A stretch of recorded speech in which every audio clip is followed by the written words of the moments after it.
Hi friends, Tamil സിനിമയിൽ കുറെ actors ഉണ്ട്. ഇത്രയും ആക്ടേഴ്സ് ഉണ്ടെങ്കിലും ജനങ്ങൾ ഇഷ്ടപ്പെടുന്ന ആക്ടേഴ്സ് എന്ന് നോക്കിക്കഴിഞ്ഞാൽ അത് വളരെ കുറവാണ്. അതിലും ഒരു സിനിമ ബാക്ക്ഗ്രൗണ്ടും ഇല്ലാതെ ഒന്നുമില്ലാതെ സിനിമയിൽ ഒരു സ്റ്റാർഡം അച്ചീവ് ചെയ്ത ആൾക്കാർ എന്ന് നോക്കിക്കഴിഞ്ഞാൽ അത് നമുക്ക് ചുമ്മാ വിരലിലെണ്ണാവുന്ന ആൾക്കാരേ ഉള്ളൂ. സോ ഇന്ന് നമ്മുടെ വീഡിയോയിൽ അങ്ങനെ ഒരു ആക്ടറിനെയാണ് കാണാൻ പോകുന്നത്.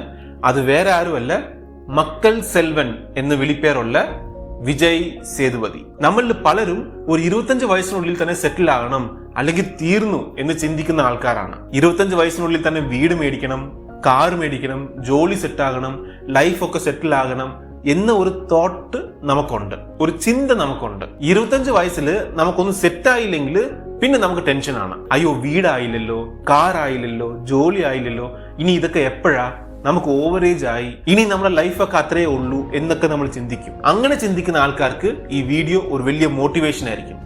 വിജയ് സേതുപതി ഒരു വലിയ ഇൻസ്പിറേഷനും ആയിരിക്കും. കാരണം വിജയ് സേതുപതി ആദ്യമായിട്ട് ഹീറോ ആയിട്ട് അഭിനയിച്ചത് തന്നെ അദ്ദേഹത്തിന്റെ 32ാമത്തെ വയസ്സിലാണ്. ഇത് വിജയ് സേതുപതി തന്നെ പല പ്രാവശ്യം പറഞ്ഞിട്ടുണ്ട്. 25 വയസ്സിൽ സെറ്റിൽ ആവണം, 30 വയസ്സിൽ സെറ്റിൽ ആവണം എന്നൊന്നും ഇല്ല. ചിലപ്പോൾ നമ്മുടെ ഫ്രണ്ട് 25 വയസ്സിൽ സെറ്റിൽ ആവുമായിരിക്കും. നീ അത് നോക്കണ്ട, ജസ്റ്റ് കീപ് ട്രൈങ്, ശ്രമിച്ചുകൊണ്ടിരിക്കുക. 35 വയസ്സിലായിരിക്കും നീ അതിനേക്കാളും ഭയങ്കരമായിട്ട്, അവരെക്കാളും വലിയ നിലയിൽ നീ സെറ്റിൽ ആകുന്നത്. അങ്ങനെ വന്ന ഒരാളാണ് വിജയ് സേതുപതി. സോ ആരാണ് വിജയ് സേതുപതി?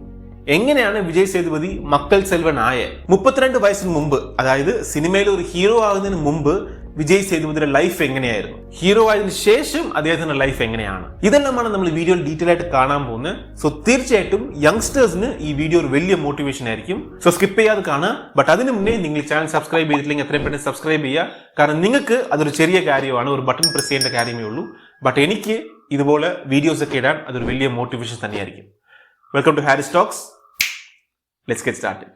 அப்படி சின்ன சின்ன கேரக்டர்ஸ் பண்ணி கொஞ்சம் கொஞ்சமாக மக்கள் மனசில் இடம் பிடிச்சி இன்றைக்கி ஒரு தவிர்க்க முடியாத ஒரு இடத்துல நம்ம தமிழ் சினிமாவில் இருக்காங்கன்னா அது நம்ம மக்கள் செல்வன் விஜய் சேதுபதி. அவர் சாதாரண நடிகன் இல்லை, ஒரு மகான் நடிகன். விஜய் அல்ல சார், விஜய் சேதுபதி. ஒரு கதை சொல்லட்டுமா சார்? 16th January 1978 തമിഴ്നാട്ടില് രാജപാളയം എന്ന സ്ഥലത്ത് ജനിച്ച ആളാണ് വിജയ ഗുരുനാഥ സേതുപതി.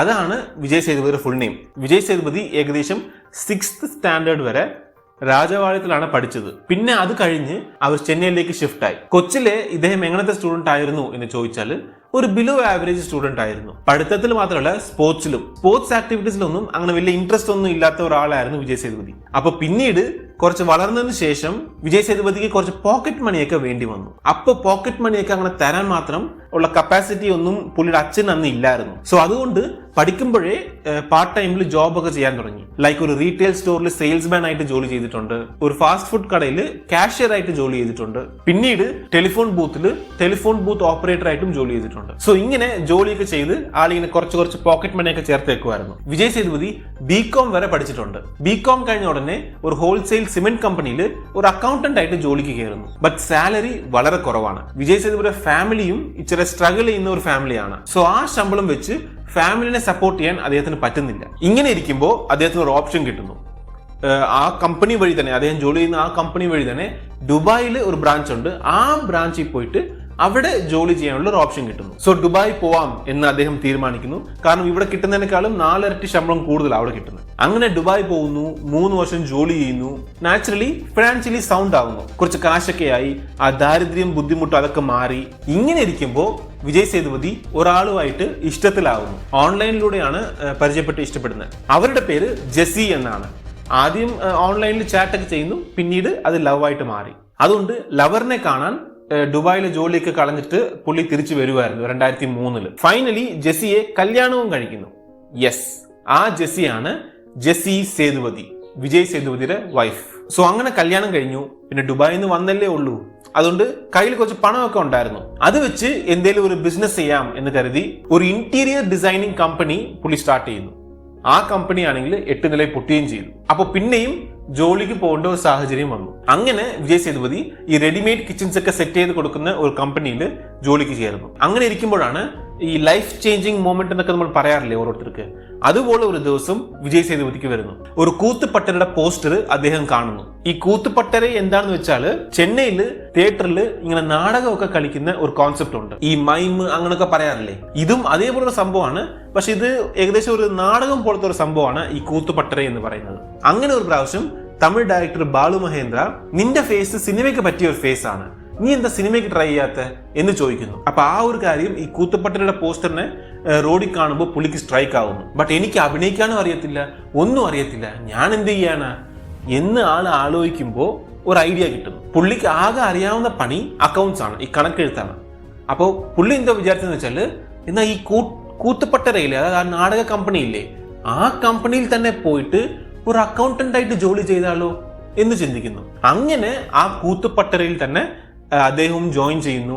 ജോയിൻ ചെയ്തതിന് ശേഷം അവിടെയുള്ള ആക്ട്രസസ് ഒക്കെ അഭിനയിക്കുന്നതൊക്കെ കണ്ട് അതൊക്കെ മനസ്സിലാക്കി പിന്നീട് ആൾ ഒറ്റയ്ക്ക് പോയിരുന്ന് പ്രാക്ടീസ് ചെയ്യുമായിരുന്നു ഈ അഭിനയമൊക്കെ. അങ്ങനെ അഭിനയമൊക്കെ കുറച്ച് പ്രാക്ടീസ് ചെയ്തതിന് ശേഷം ഇനി നമുക്ക് കുറച്ച് ചാൻസ് കിട്ടുമോ എന്ന് നമുക്ക് ചോദിച്ചു നോക്കാം എന്ന് പറഞ്ഞിട്ട് കുറെ ഓഫീസിലൊക്കെ ചാൻസ് ചോദിച്ച് കയറി ഇറങ്ങുന്നു. എല്ലാ ഓഫീസിലും റിജക്ഷൻ തന്നെ. ബട്ട് ഒരുപാട് റിജക്ഷൻ കിട്ടിയതിന് ശേഷം ഒരു സ്ഥലത്ത് ഒരു സക്സസ് ആർക്കായാലും വരത്തില്ലേ. അങ്ങനെ വിജയ് സേതുപതിക്ക് വന്നു ഒരു സീരിയലിൽ അഭിനയിക്കാൻ ഒരു ചാൻസ് കിട്ടുന്നു. പെൻ എന്നാണ് ആ സീരിയലിന്റെ പേര്. അങ്ങനെ സീരിയലിലൊക്കെ അഭിനയിച്ചുകൊണ്ടിരിക്കുമ്പോൾ തന്നെ ഇടയ്ക്ക് എന്ത് ചെയ്യുന്ന വെച്ചാൽ ഈ സ്ട്രഗ്ലിംഗ് കോ ഡയറക്ടേഴ്സ് ഒക്കെ ഇല്ലേ, ഈ ഡയറക്ടർ ആവാൻ ആഗ്രഹിക്കുന്നവരൊക്കെ ഇല്ലേ, അവരൊക്കെ ചാൻസ് ചോദിക്കാൻ എന്തെന്ന് വെച്ചാൽ ആക്ടേഴ്സിനെ പോലെയല്ല. ഇപ്പോൾ നടനാവണമെങ്കിൽ നേരെ പോയിട്ട് ഒരാൾക്ക് ചാൻസ് ചോദിച്ചിട്ട് ഞാൻ നീ ഒന്ന് അഭിനയിച്ച് കാണിക്കുക എന്ന് പറയും. അപ്പൊ അവിടെ വെച്ച് തന്നെ അവർ അഭിനയിച്ച് കാണിച്ചു കൊടുത്താൽ മതി. അപ്പോൾ അവർ വേണോ വേണ്ടെന്ന് അവരൊക്കെ സെലക്ട് ചെയ്തോളൂ അങ്ങനെ. ബട്ട് ഈ ഒരു ഡയറക്ടറിനെ സെലക്ട് ചെയ്യുമ്പോൾ അങ്ങനെ പറ്റത്തില്ല. കാരണം നീ ഒരു സിനിമ എടുത്ത് കാണിക്കുക, അല്ലെങ്കിൽ നീ ഒരു ക്യാമറ എടുത്തിട്ട് ഷൂട്ട് ചെയ്ത് കാണിക്കുക, അങ്ങനെയൊന്നും പറയാൻ പറ്റത്തില്ല. അപ്പോൾ ഈ ഡയറക്ടേഴ്സ് എന്ത് ചെയ്യുന്നു വെച്ച് കഴിഞ്ഞാൽ ചാൻസ് ചോദിക്കാൻ പോകുമ്പോഴത്തേക്ക് അവരെന്തെങ്കിലും എടുത്തിട്ടുണ്ടാവും, അതായത് ഒരു ഷോർട്ട് ഫിലിമോ അങ്ങനെ എന്തെങ്കിലുമൊക്കെ എടുക്കും. എന്നിട്ട് ചാൻസ് ചോദിക്കുമ്പോൾ സർ ഇത് ഞാൻ എടുത്ത ഷോർട്ട് ഫിലിമാണ്, ഇതൊന്ന് കണ്ടു നോക്ക്, ഇത് കണ്ടിട്ട് നമുക്ക് ഞാൻ സിനിമ എടുക്കാം എന്ന് പറഞ്ഞിട്ട് ഈ ഷോർട്ട് ഫിലിംസിനെയൊക്കെ കാണിച്ചിട്ടായിരിക്കും പൊതുവെ ഒരു ഡയറക്ടേഴ്സ് ഒക്കെ ചാൻസ് ചോദിക്കുന്നത്. അങ്ങനെ സ്ട്രഗിൾ ചെയ്തുകൊണ്ടിരിക്കുന്ന ഒരു ഡയറക്ടറുമായിട്ട് വിജയ് സേതുപതി ക്ലോസ് ആവുന്നു. ആ ഡയറക്ടറിന്റെ പേരാണ് കാർത്തിക് സുബുരാജ്. ഈ കാർത്തിക് സുബുരാജ് പിന്നീട് ഒരുപാട് സിനിമകൾ ഡയറക്ട് ചെയ്തിട്ടുണ്ട്. നമ്മുടെ രജനീകാന്ത് വെച്ച് പേട്ട എടുത്തിട്ടുണ്ടായിരുന്നു, പിസ്സ, പിന്നെ ജിഗർദണ്ഡ XX ഇതൊക്കെ അദ്ദേഹം ഡയറക്ട് ചെയ്ത സിനിമകളാണ്. ബട്ട് എന്നാൽ ആ ടൈമിൽ അദ്ദേഹവും ഇങ്ങനെ വിജയ് സേതുപതി പോലെ ചാൻസ് ചോദിച്ചുകൊണ്ട് നടക്കുമായിരുന്നു. പിന്നീട് അവർ രണ്ടുപേരും ക്ലോസ് ആയി. കാരണം രണ്ടുപേരും സ്ട്രഗിൾ ചെയ്യുന്ന ആൾക്കാരാണ്.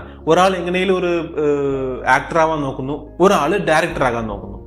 അപ്പോ ഇതിനകത്ത് വിജയ് സേതുപതി ഇപ്പൊ എങ്ങനെയാ ഫേമസ് ആയ എന്ന് ചോദിച്ചു കഴിഞ്ഞാൽ, ഈ കാർത്തിക് സുബരാജ് ഡയറക്ട് ചെയ്ത ഷോർട്ട് ഫിലിംസിൽ കൂടുതൽ സിനിമകളിലും വിജയ് സേതുപതിയാണ് ഹീറോ ആയിട്ട് അഭിനയിച്ചത്. അങ്ങനെ നോർവേയിൽ നടന്ന തമിഴ് ഫിലിം ഫെസ്റ്റിവലിലാണ് best actor in short film എന്ന അവാർഡ് വിജയ് സേതുപതിക്ക് കിട്ടുന്നത്. ആ അവാർഡ് നോർവേയിൽ നിന്ന് ആ ഒരു പർട്ടിക്കുലർ അവാർഡ് കിട്ടിയതിന് ശേഷം അത് വിജയ് സേതുപതിക്ക് ഒരു ഭയങ്കര ബൂസ്റ്റ് ആയിപ്പോയി.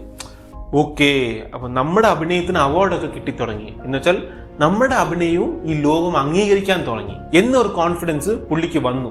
അത് വെച്ചിട്ട് പുള്ളി പിന്നെയും ട്രൈ ചെയ്യാൻ തുടങ്ങി. അപ്പോ ഡയറക്ടർ സെൽവരാഘവന്റെ ഓഫീസിൽ ചാൻസ് ചോദിച്ചപ്പോൾ ഡയറക്ടർ സെൽവരാഘവൻ ഒരുപാട് സിനിമകളൊക്കെ എടുത്തിട്ടുണ്ട്. ലൈക്ക് കാതൽ കൊണ്ടേൻ, 7G റെയിൻബോ കോളനി, 1001 ഈ സിനിമകളൊക്കെ ഡയറക്ടർ സെൽവരാഘവനാണ് എടുത്തത്. അപ്പൊ അങ്ങനെ ആ ഡയറക്ടറുടെ ഓഫീസിൽ കയറിയിട്ട് ചാൻസ് ചോദിച്ചപ്പോഴത്തേക്ക് പുതുപേട്ടൈ എന്ന സിനിമയിൽ ധനുഷിന്റെ ഫ്രണ്ട് ആയിട്ട് അഭിനയിക്കാൻ ഒരു ഓപ്പർച്യൂണിറ്റി കിട്ടുന്നു. അതിനുശേഷം പതുക്കെ ചെറിയ റോൾസ് ഒക്കെ ആൾക്ക് കിട്ടി തുടങ്ങി. വെണ്ണില കബഡിക്കുഴു, നാൻ മഹാനല്ല, അങ്ങനൊക്കെ സിനിമകളിലൊക്കെ side role, supporting role, side റോളൊക്കെ അഭിനയിക്കാൻ തുടങ്ങി. അങ്ങനെ ഫൈനലി സീനു രാമസ്വാമി എന്ന ഡയറക്ടർ ഒരു വില്ലേജ് റോൾ പോർട്രേ ചെയ്യാൻ ഒരു പുതിയ ആക്ടറിനെ വേണം, പുതുമുഖം വേണം എന്ന് നോക്കുന്നു. അങ്ങനെ സ്ക്രീൻ ടെസ്റ്റ് നടക്കുന്നു. അതിൽ വിജയ് സേതുപതി സെലക്ടും ആകുന്നു. അങ്ങനെ ഫസ്റ്റ് സിനിമയിൽ ഹീറോ ആയിട്ട് അഭിനയിക്കുന്നു വിജയ് സേതുപതി. ആ സിനിമയുടെ പേരാണ് തെന്മേற்கு പർവ്വക്കാറ്റ്. ആ സിനിമ തിയേറ്ററിൽ ഭയങ്കരമായിട്ട് ഓടിയോ എന്ന് ചോദിച്ചു കഴിഞ്ഞാൽ അല്ല, ഒരു ബിലോ ആവറേജ് ആയിട്ട് ഓടിയുള്ളൂ. പക്ഷെ ആ സിനിമയ്ക്ക് 3 നാഷണൽ അവാർഡ് കിട്ടി. അതേപോലെ ഫിലിം ഫെയർസും പിന്നെ നാട്ടിലുള്ള എല്ലാ അവാർഡ്സും ആ വർഷം ആ സിനിമയ്ക്ക് കിട്ടിയെന്ന് തോന്നുന്നു. അങ്ങനെ തമിഴ്നാട് മൊത്തവും ആ ഒറ്റ സിനിമയിൽ ഫേമസ് ആയി വിജയ് സേതുപതി. നല്ല നാച്ചുറൽ ആക്ടിംഗ് ആണ് എന്നൊരു പേരും ആൾക്ക് കിട്ടി. പിന്നെ എന്തുവാ, ദ റെസ്റ്റ് ഇസ് ഹിസ്റ്ററി. അതിനുശേഷം കണ്ടിന്യൂസ് ആയിട്ട് നല്ല ഹിറ്റ് മൂവീസിലൊക്കെ അഭിനയിക്കാൻ തുടങ്ങി. പിസ, നടുവിൽ കൊഞ്ചം പക്കത്തെ കാണും, സൂതുകവും, ഇങ്ങനെ കുറെ സിനിമയിൽ അഭിനയിച്ച് എല്ലാം സൂപ്പർ ഡൂപ്പർ ഹിറ്റ്സ് ആണ്. അത് മാത്രമല്ല, ഈ സിനിമകളൊന്നും അങ്ങനെ വലിയ ബിഗ് ബഡ്ജറ്റ് സിനിമകളൊന്നും അല്ല, ലോ ബഡ്ജറ്റ് സിനിമ ആൻഡ് ഹ്യൂജ് സക്സസും ആണ്. അങ്ങനെ വിജയ് സേതുപതിയുടെ ഫേസ് എല്ലാവരും പിന്നെയും കണ്ട് എല്ലാവർക്കും വിജയ് സേതുപതിയുടെ ഫേസ് ഇഷ്ടപ്പെട്ടു തുടങ്ങി. എല്ലാവർക്കും വിജയ് സേതുപതിയുടെ മാനറിസം ഇഷ്ടപ്പെട്ടു തുടങ്ങി. അങ്ങനെ വിജയ് സേതുപതി മക്കൾ സെൽവൻ വിജയ് സേതുപതിയായി. ഓവറോൾ നോക്കിക്കഴിഞ്ഞാൽ Saima awards, film fair awards, Vijay awards, അങ്ങനെ എല്ലാം കൂടി നോക്കിക്കഴിഞ്ഞാൽ 20 മുകളിൽ അവാർഡ്സ് അദ്ദേഹം വാങ്ങിച്ചിട്ടുണ്ട്. വിജയ് സേതുപതിയുടെ അടുത്തുനിന്ന് നമുക്ക് എന്താ പഠിക്കാൻ പറ്റുന്ന എന്ന് ചോദിച്ചു കഴിഞ്ഞാൽ നെവർ സേ ഡൈ ആറ്റിറ്റ്യൂഡ്. എന്തൊക്കെ ബുദ്ധിമുട്ടുകൾ വന്നാലും, എന്തൊക്കെ റിജക്ഷൻസ് വന്നാലും, എത്ര പ്രാവശ്യം തോറ്റുപോയാലും ഞാൻ ജയിക്കുന്ന കുതിരയാണ്. തീർച്ചയായിട്ടും ഒരു റേസിൽ ഞാൻ ജയിക്കും. ഞാൻ ജയിക്കാൻ തുടങ്ങിയാൽ ജയമായിരിക്കും, വെച്ചടി കയറ്റമായിരിക്കും. ഞാൻ താഴെ ഇരിക്കുന്നവരെ ഈ പുച്ഛിക്കുന്നവരൊക്കെ പുച്ഛിക്ക്, പക്ഷെ ഞാൻ പതുക്കെ ജയിച്ചു വരുമ്പോഴത്തേക്ക് ഈ പുച്ഛിക്കുന്ന ആൾക്കാർ തന്നെ അത് തിരുത്തി പറയും. വിജയ് സേതുപതി സ്ഥിരം പറയുന്ന ഒരു കാര്യമുണ്ട്, നമ്മൾ ജീവിതത്തിൽ ഓരോ സ്റ്റെപ്പ് എടുത്ത് വെച്ച് അടുത്ത സ്റ്റെപ്പിലോട്ട് പോകണമെങ്കിൽ നമ്മൾ മാത്രം ഇരുന്നാൽ പറ്റത്തില്ല, നമുക്ക് വേറൊരു ആരെങ്കിലുമൊക്കെ സപ്പോർട്ടും കൂടി വേണം. അങ്ങനെ ഒരു ഗ്രൂപ്പായിട്ട് നമുക്ക് അടുത്ത സ്റ്റെപ്പിലോട്ട് പോകാൻ പറ്റത്തുള്ളൂ. അപ്പൊ അങ്ങനെ അതായത് വേറൊരാൾ നമ്മളെ വിശ്വസിക്കണം. ബട്ട് ആ ഫസ്റ്റ് സ്റ്റെപ്പ് വെക്കാൻ ആരും നമ്മളെ വിശ്വസിക്കത്തില്ല. ഫസ്റ്റ് സ്റ്റെപ്പ് പിന്നീട് അങ്ങോട്ട് കേൾക്കാൻ നമ്മൾ ആൾക്കാർ വിശ്വസിക്കുമായിരിക്കും, പക്ഷെ ആ ഫസ്റ്റ് സ്റ്റെപ്പ് വെക്കാൻ ആരും നമ്മളെ വിശ്വസിക്കില്ല.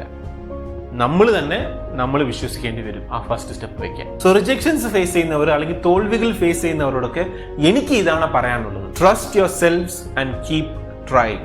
ഈ പുച്ഛിക്കുന്നവർക്ക് പുച്ഛിച്ചോട്ടെ, നിങ്ങൾ സക്സീഡ് ആയതിനു ശേഷം ഈ പുച്ഛിച്ചവന്മാർ തന്നെ അത് തിരുത്തി പറഞ്ഞോളൂ. അങ്ങനെ നിങ്ങൾ ഒരു ദിവസം സക്സീഡ് ആയതിനു ശേഷം, ഇപ്പൊ ഞാൻ വിജയ് സേതുപതിയെ കുറിച്ച് വീഡിയോ ഇടുന്നില്ലേ, അതേപോലെ നിങ്ങളെക്കുറിച്ചും നിങ്ങളുടെ സക്സസിനെ കുറിച്ചും ഞാൻ ഒരു ദിവസം ഒരു വീഡിയോ ഉണ്ടാക്കണം എന്ന് ആഗ്രഹിക്കുന്നു, പ്രാർത്ഥിക്കുന്നു. ഈ വീഡിയോ നിങ്ങൾക്ക് ഇഷ്ടമായാൽ സബ്സ്ക്രൈബ് ചെയ്യുക. ആൻഡ് വൺ മോർ തിങ്, എനിക്ക് വിജയ് സേതുപതിയുടെ ഏറ്റവും ഫേവറേറ്റ് ഫിലിം ഏതാന്ന് ചോദിച്ചു കഴിഞ്ഞാൽ അത് വിക്രം വേദയാണ്. നിങ്ങൾക്ക് വിജയ് സേതുപതിയുടെ ഏറ്റവും ഫേവറേറ്റ് സിനിമ ഏതാണെന്നുള്ളത് കമന്റ് സെക്ഷനിൽ പറയുക. ഇനി അടുത്ത വീഡിയോ കാണുന്നവരെ